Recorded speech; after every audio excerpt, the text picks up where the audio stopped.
நீ அவ பொய் சொல்லிருக்கான்னு சந்தேகப்பட்டு இருக்க? இல்லை இந்த பிள்ளைக்கு குழந்தை எல்லாம் போனது எல்லாத்துக்கும் கஷ்டம் தான்டா.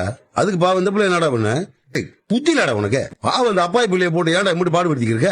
அப்பா நீங்க 2 பேரும் என்ன சொல்றீங்கன்னு எனக்கு புரியல. டேய், எல்லாமே மயில் சொல்லிட்டாடா. எல்லாமேனா? குழந்தை விஷயத்துல ஏமாத்தினதா நீ சண்டை போட்டதுல இருந்து நேத்து இவ அப்பா பணத்தை எடுத்ததா சொன்னது வரைக்கும் எல்லாமே எங்க கிட்ட சொல்லிட்டாடா. அப்பா இந்த ஊர் உலகத்துல இருக்க எல்லார்கிட்டயும் என் குடும்பத்துல என் மையன் மூத்த மையன் அப்பா அம்மா பேச கேட்பேன். ரொம்ப நல்ல வயலு சொல்லி பெருமை வச்சு வச்சிருக்கேன். காலேஜ்ல ஏடான்னு பார்த்தா இப்ப ஏடா வச்சு வச்சிருக்க? எங்க இருந்தா வச்சு உனக்கு இந்த சந்தேக போற புத்தி? அப்பா ஏய் என்ன அப்பா நொப்பான்னு ஆமாடா அந்த பிள்ளை மனசுல எம்பிட்டு வலி வதனி இருந்தா பையன் தூக்கிட்டு அவங்க அம்மா வீட்டு போற அளவுக்கு வந்திருக்க. போறதுன்னா போட்டுப்பா. ஏய் அரைஞ்சேன்னு வச்சுக்கோ, பல்லுகிலாம் தெரிச்சிடும்டா. ஊரெல்லாம் அலைஞ்சி உனக்கு பொண்ணு பார்த்து கல்யாணம் பண்ணி வச்சது இதுக்கு தானாடா?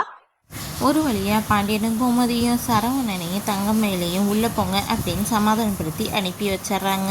சரவணன் ரூமுக்குள்ள போனோன்னா தங்கமயில்கிட்ட நீ எவ்வளோ பெரிய ஃப்ராடின்னு எனக்கு தாண்டி தெரியும், கூடி சீக்கிரம் உண்மை வெளிப்படும், அன்னைக்கு நீ எப்படி அவமானப்படுற அப்படின்னு பாரு அப்படின்னு தங்கமயில்